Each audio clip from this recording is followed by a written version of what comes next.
Today, we're going to talk about how to synchronize X-Plane 10 with X-Plane Control Pad. Those of you guys who are not familiar what X-Plane Control Pad is, it's an application for an iPhone or an iPad, allowing us to make changes to our simulation without stopping it. We can change airplanes, reposition the airplane to a specific airport. We can also move it along the map, and we can change the weather, and we can introduce failures. So now, let's get started. The first thing we need to do is download X-Plane Control Pad in your mobile device. And you go to your app store and you will click on this icon and download it.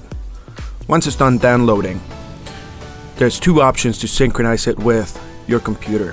One is going to be, once we open the app, we're going to see this icon that says connect to X-Plane on the name of your computer. Now, in order for this to work, you gotta be synchronized, or you're gonna be connected to the same network as the computer where X-Plane is running, and your mobile device needs to be connected to the same network. In this case, that is the name of my computer. So if I were to tap that button, it's synchronized, and I know it's synchronized because if I go to X-Plane, I'm gonna go on the top bar, I'm gonna go to settings, net connections, iPhone, iPad, and down here where it says control pad for iOS, for iPhone or iPad, it's checked and it's under my iPad. I also seen it where that option does not populate automatically. So the way to do it is, I'm just gonna uncheck it to demonstrate the second method of synchronizing with your iPad. And the way to do this is, on your iPad, you will go to settings, Wi-Fi, make sure you're connected to the same network, press the information icon, and you will obtain your IP address here. And then you will repeat, and you will do a very similar procedure. You will go to settings, net connection, iPhone, iPad, and you will connect. Difference is, this is the box you're gonna get, and here you will type in your IP address. In my case, it ends in 192. Once it's done, I'm gonna exit out and reopen Control Pad. Now, for those of you guys who have never used Control Pad, it's a very intuitive application, but it does have some features that can get you if it's the first time you're using them.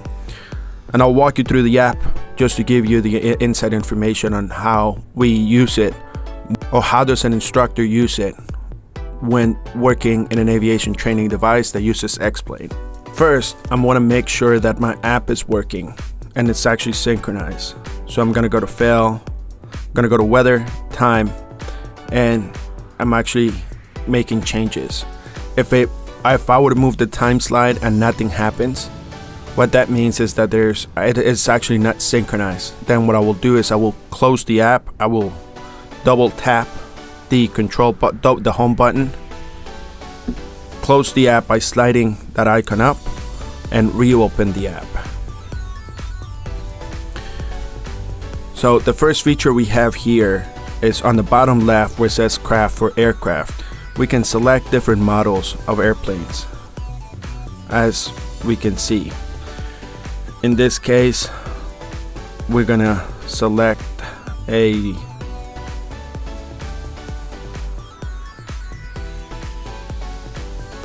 let's select the Cessna 172. The next thing we're gonna notice that it took a minute. It took a few seconds when we select the item here for it to render in X-Plane, and that will also depends on your video card. The next thing we can see is we can go to start. I already have an airport selected, so I'm gonna retype KSVP for St. Louis in California. I want to reposition us to runway 29.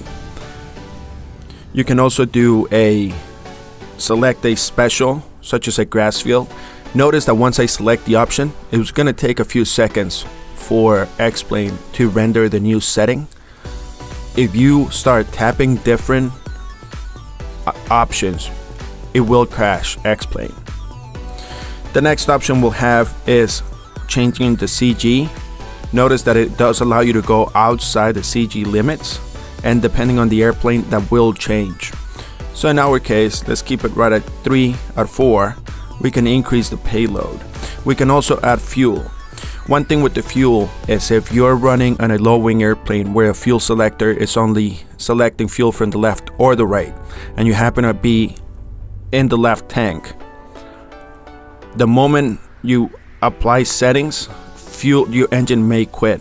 So maybe a good idea to start with the fuel. Make sure that the simulator knows you have fuel in the tank, and that's the setting you want.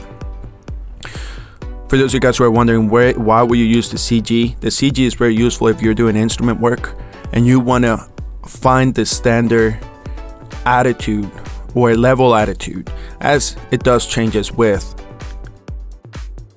where the CG is located. The next option is going to be weather. We have 3 layers of weather. One, we always use the bottom layer, as I found that is a little bit more useful. And notice that I can change the type of clouds, and as soon as I tap the button, it will populate the new cloud layer.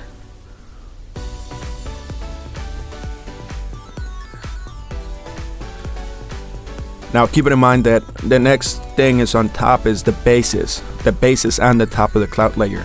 Those bases are MSL. This airport is about 1,000 feet high, so if I want 1,000-foot ceilings, I need to go to 2,000.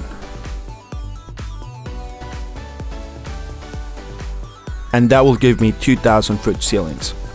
If I was doing an instrument approach, a practice approach into an airport that is the elevation is 1,000 feet, my minimums for an ILS will probably be, if it's a standard ILS, I will do 1,200, and this will actually give me 200-foot ceilings. Next, let's look over atmosphere. Here we can adjust the visibility. We can go as low as 0.0 and 0.5 for a precision approach. Now we can add rain. We can also add storms. Okay. One thing I have found is when we use the storm feature, even though it is cool, you may actually lose control of the airplane very quick. That is not, I haven't found it to be too realistic.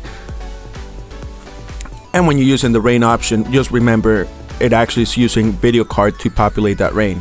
So if you're using it for training, I don't know how much you want to justify using rain, especially if you don't have a good video card. The next thing is going to be how the runway conditions. Me personally, I found that the braking action or the braking feature in X-Plane is not the greatest. So I don't know how realistic will be to have a damp runway or a wet runway, but the option is there. Next is going to be the temperature. Just keep it in mind, when you go to the high end of the temperature, it will actually have an impact in your oil temperature, so your oil temperature may be showing high. If you go to your low end, if you go in icing conditions, turn the pitot heat on. Even though I haven't seen it affect the aircraft performance when you're in icing conditions, I have seen it where it affects the airspeed indicator. Just make sure you turn your pitot heat on, and that will resolve that issue or raise the temperature.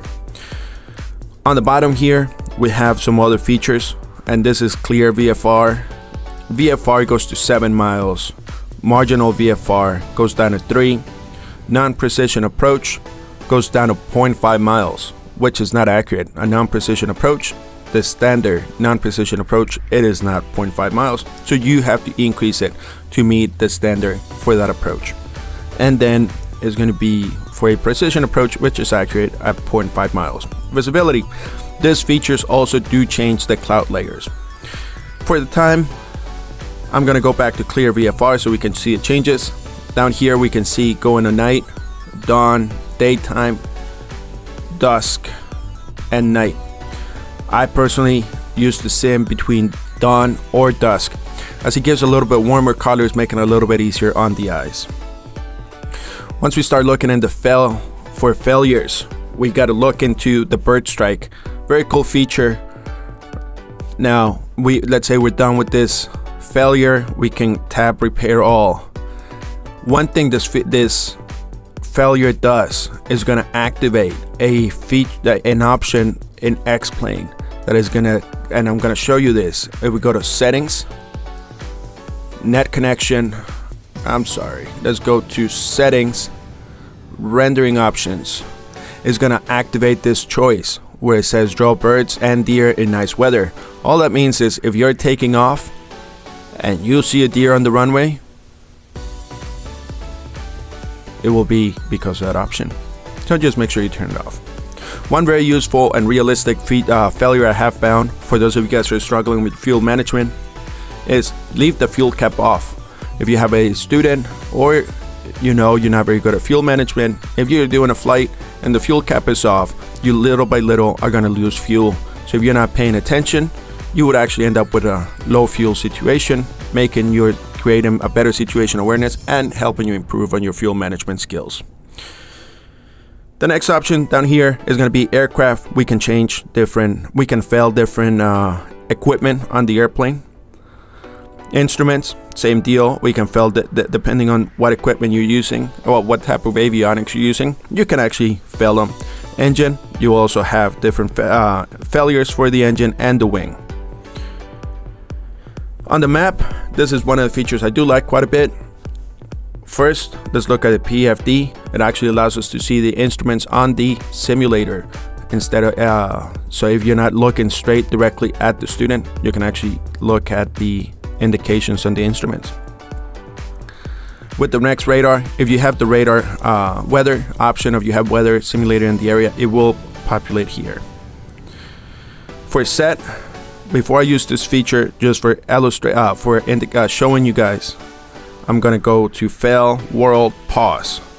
One thing I didn't mention on the fail tab is you actually have several options here. Once you hit repair all, it will repair the failures. Quick start. If you're using the quick start, it will start the engine but not the electrical. Just make sure you go to flip the electrical switches on, and toggle pause. You can pause the sim from here. Going back to map, with the set, I can change the altitude of the airplane and it will populate quite quick.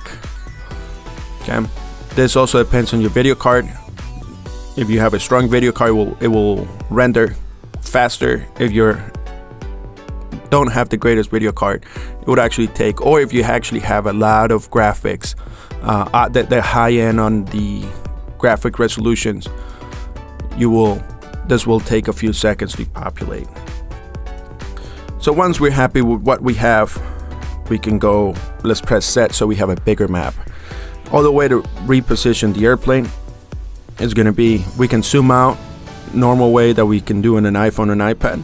And let's say I want to reposition the airplane here, and just to illustrate the next point, I want to set it down to 2,000 feet. I'm going to go back to set so I can hide that tab, and I'm going to go to glide slope. One nice feature here is if you're actually flying, you will see the track of the airplane, and on the top you can see the lateral track, and if you're doing a practice approach, you can see the vertical guidance on the bottom. Another nice feature, I'm gonna hide the glide slope option. If you tap on the navigational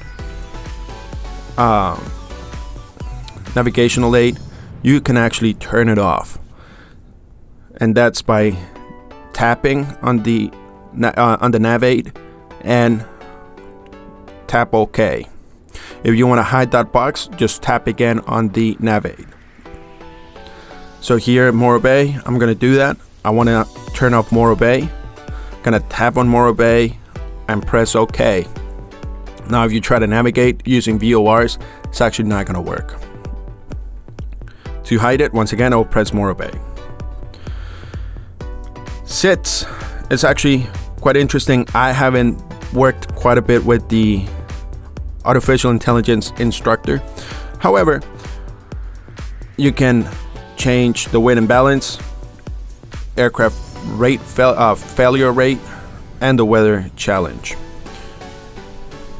I personally, what I use here is we use Pilot Edge when we are using X-Plane in our aviation training device. So one of the situations that we use quite often is going to be to start in the East Hangars in San Luis. So I'm going to go to start airport, takeoff runway 29. Then I'm going to go to SITS.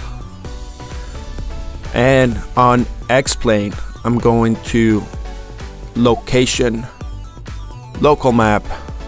I'm going to zoom in by scrolling the wheel forward, or we can tap the big mountain as the mountains get bigger.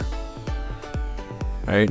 Now I'm going to reposition my airplane by clicking on the airplane and dragging it to a location I want. Next thing I'm going to do is I'm going to do one click and I'm going to change the heading of the airplane. That way it's facing straight into the taxiway. And I'm going to press X. Now the airplane is repositioned. So every time I want to start at this location, I can go to save and I can save it under the name I want.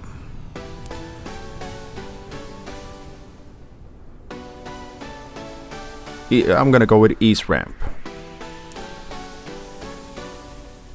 Save. Next time I want to come to a specific location, I can just go to load and activate this situation. The next feature we have is the set option. Here is where we can actually adjust the interface for the iPad. We can change the brightness. Also, we can change the colors for the app. I personally always use the medium. We can also quit X-Plane from here. If you're using X-Plane 11, we will add the video on just how to synchronize with X-Plane 11. Even though the features are pretty much the same, the only difference is the interface is slightly different in X-Plane on where to type in the IP address. If you have any questions, please leave it in the comment below, or how to use an aviation training device and make it more realistic for flight training, please visit our website, aviator.nyc.